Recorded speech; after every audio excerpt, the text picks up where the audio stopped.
반갑습니다, 여러분. 트럼프 대통령이 5월 19일로 예정됐던 이란에 대한 군사 공격을 전격 보류했습니다. 카타르, 사우디아라비아, UAE 지도자들이 워싱턴에 공격 중단을 요청하며 미국이 수용할 수 있는 합의가 가능하다고 설득했고, 트럼프는 이를 받아들였습니다. 같은 시간 이란은 14개 조항으로 구성된 새로운 종전안을 파키스탄을 통해 미국 측에 전달했습니다. 전쟁 종식 보장, 호르무즈 해협 재개방, 미국의 해상 봉쇄 해제 등의 내용이 담긴 것으로 알려졌습니다. 일단 당장의 공격은 없습니다. 그런데 시장은 왜 완전히 안도하지 못하고 있을까요? 그 이유를 오늘 차근차근 풀어드리겠습니다. 지금까지의 상황을 먼저 정리합니다. 지난 2월 28일 미국이 대이란 군사작전을 시작한 이래 이란 전쟁은 이제 12주 차에 접어들었습니다. 12주 동안 이 전쟁이 글로벌 경제에 만들어낸 충격은 단순히 유가 상승에 그치지 않습니다. 에너지 가격 상승이 인플레이션을 밀어올렸고, 인플레이션이 금리 인하 기대를 꺾었으며 금리 동결 장기화가 글로벌 채권 시장을 뒤흔들었습니다. 이 연쇄 반응이 코스피 8,000 돌파와 급락의 배경이기도 합니다. 트럼프 대통령은 유가 상승 압박 속에서 이란의 비핵화와 호르무즈 해협 개방을 골자로 출구를 시급히 모색하고 있지만 좀처럼 이란과의 절충점을 찾지 못하고 있는 상황입니다. 오는 11월 중간선거에서는 하원 전체 435석과 상원 100석 가운데 35석이 선거 대상이며 전국 12개 주에서는 이미 예비선거가 진행 중입니다. 미국 정치 전문가들은 유가를 잡지 못하면 공화당에 치명적이라는 분석을 내놓고 있습니다. 트럼프가 공격을 보류한 배경에는 군사적 판단만큼이나 선거 정치도 작동하고 있다는 뜻입니다. 보류가 종전이 아닌 이유, 이 차이가 핵심입니다. 많은 분들이 뉴스를 보고 이란 전쟁이 끝나는 건가라고 생각하셨을 겁니다. 결론부터 말씀드리면 아직 아닙니다. 트럼프 대통령은 이란의 새 제안에 매우 긍정적인 진전이라고 하면서도 과거에도 합의에 매우 근접했다고 생각했지만 결국 안 됐다며 신중한 태도를 유지했습니다. 동시에 헤그세스 국방장관과 합참의장에게 수용 가능한 합의가 도출되지 않을 경우 즉시 전면적이며 대규모의 이란 공격 준비를 갖추라고 추가 지시했습니다. 백악관은 이란의 최신 종전안에 대해 의미 있는 진전으로 보기 어렵고 합의하기에 충분하지 않다고 내부적으로 평가하고 있습니다. 미국과 이란이 원하는 것이 얼마나 다른지를 보면 이 간극이 얼마나 큰지 바로 보입니다. 미국은 이란의 고농축 우라늄 400kg, 인도 핵시설 운영 제한, 전쟁 배상금 지급 거부 등을 요구하고 있습니다. 반면 이란은 모든 전선 적대행위 종식, 제재 해제, 동결 자산 반환, 전쟁 피해 배상, 호르무즈 해협 내 주권적 권리 인정을 요구하고 있습니다. 두 나라가 요구하는 조건이 이렇게 다른 상황에서 수일 내에 합의가 이뤄질 가능성은 높지 않습니다. 이번 공격 보류는 종전이 아니라 협상 시간 벌기에 가깝습니다. 시장이 완전히 안도하지 못하는 이유가 바로 여기 있습니다. 또 하나 주목할 변수가 있습니다. 이번 시진핑 중국 국가주석과 푸틴 러시아 대통령의 정상회담이 예정되어 있으며 두 정상이 다극 세계 질서와 새로운 국제관계 구축을 천명하는 공동선언문을 채택할 예정이라는 소식이 나오고 있습니다. 중국과 러시아가 이란 종전 협상에 개입하는 그림이 현실화된다면 이 갈등은 단순한 미국-이란 문제를 넘어 새로운 차원으로 올라갑니다. 유가 채권 환율은 어떻게 움직이나? 이번 공격 보류 소식이 전해지자 유가는 즉각 반응했습니다. 전면전 재개 우려에 급등하던 국제유가와 채권금리가 진정세로 접어들었습니다. 그러나 이것이 추세 전환인지 단기 안도 반응인지를 가려야 합니다. 현재 유가 상황부터 보겠습니다. 브렌트유는 110달러 선을 넘어선 상태입니다.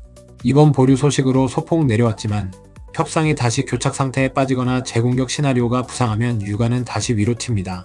호르무즈 해협이 완전히 재개방되지 않는 한 에너지 공급 차질은 계속됩니다. 채권 시장은 더 복잡합니다.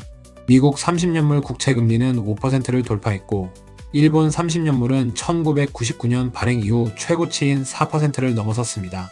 주요 7개국 선진국 10년물 국채금리 평균은 2004년 이후 가장 높은 수준입니다.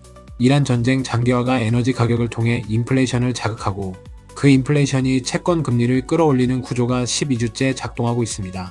이번에 유가가 잠시 내려온다고 해서 이 구조가 바뀌지는 않습니다. 원달러 환율은 어떨까요? 이란 전쟁 보류 소식은 원화에 단기적으로 긍정적입니다. 유가가 내리면 수입 물가 부담이 줄고 한국의 무역 수지에 숨통이 트입니다. 그러나 삼성전자 파업 리스크가 이틀 뒤로 다가와 있고 글로벌 채권금리 상승이 외국인 자금 이탈 압력을 가하는 상황에서 원화 강세가 지속되기는 어렵습니다. 단기 변동성에 주의해야 하는 구간입니다. 코스피는 어떻게 보나? 전략가들은 장기금리 상승이 단기 조정과 변동성을 키우겠지만 미국 10년물 금리 4.755% 구간에서는 채권과 주식 모두 매수 기회가 올 수 있다고 전망하고 있습니다. 코스피 입장에서 이란 공격 보류는 분명 긍정적인 소식입니다. 지난주 6% 급락의 배경 중 하나가 이란 재공격 우려였기 때문입니다. 그러나 구조적으로 코스피를 누르는 요인들은 하나도 해소되지 않았습니다. 삼성전자 파업, 글로벌 채권금리 급등, 연준의 금리 인하 기대 후퇴, 외국인 수급 부담이 여전히 살아있습니다. 따라서 이 소식 하나로 코스피가 지난주 낙폭을 회복하는 강한 반등을 기대하기는 어렵습니다.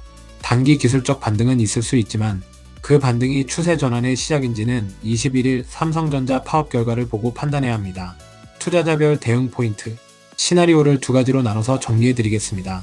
시나리오 1는 협상이 진전되어 종전 합의로 이어지는 경우입니다. 유가가 배럴당 80달러대로 내려오면 인플레이션 압력이 급격히 완화됩니다. 연준의 금리 동결 명분이 약해지고 금리 인하 기대가 다시 살아납니다. 이 경우 한국 증시는 강하게 반응합니다. 특히 에너지 비용에 민감한 항공, 해운, 화학 섹터에 수혜가 올 수 있습니다. 현재 현금 비중이 높은 분이라면 이 시나리오에 대비한 일부 매수 포지션을 고려할 수 있습니다. 시나리오 B는 협상이 결렬되고 전쟁이 재개되는 경우입니다. 유가는 다시 위로 튀고 채권금리 급등세가 재현됩니다. 코스피는 다시 하방 압력을 받습니다. 원달러 환율은 1,500원 위로 치솟을 수 있습니다. 이 경우에 대비해 달러 자산 비중을 일부 유지하는 것이 합리적인 해지입니다. 에너지 관련 섹터는 오히려 수혜 구간이 될 수 있습니다. 지금 당장 가장 중요한 것은 단 하나입니다.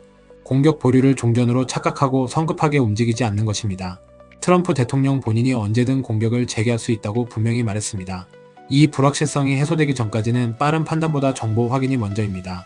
핵심 관전 포인트 3가지입니다. 첫째, 미국이 이란의 14개 조항 종전안에 공식 응답을 내놓는지 여부입니다. 조만간 백악관의 반응이 나올 수 있습니다. 둘째, 시진핑-푸틴 정상회담에서 이란 문제가 어떻게 다뤄지는지입니다. 중로가 이란 협상에 개입하는 그림이 나오면 변수가 더 복잡해집니다. 셋째, 그리고 이틀 뒤인 5월 21일 삼성전자 파업 예고일입니다. 이란 협상이 진전되더라도 삼성 파업이 현실화되면 코스피에 대한 외국인 시각은 다시 부정적으로 돌아섭니다. 두 이슈가 동시에 해소되느냐, 하나만 해소되느냐에 따라 이번 주 시장의 방향이 결정됩니다. 오늘 영상에서 드리고 싶은 말씀은 이겁니다. 복잡한 상황일수록 한 가지 뉴스에 과잉 반응하지 마시고 전체 그림을 보면서 차분하게 포지션을 점검하시기 바랍니다. 여러분들의 좋아요와 구독은 저에게 큰 힘이 됩니다.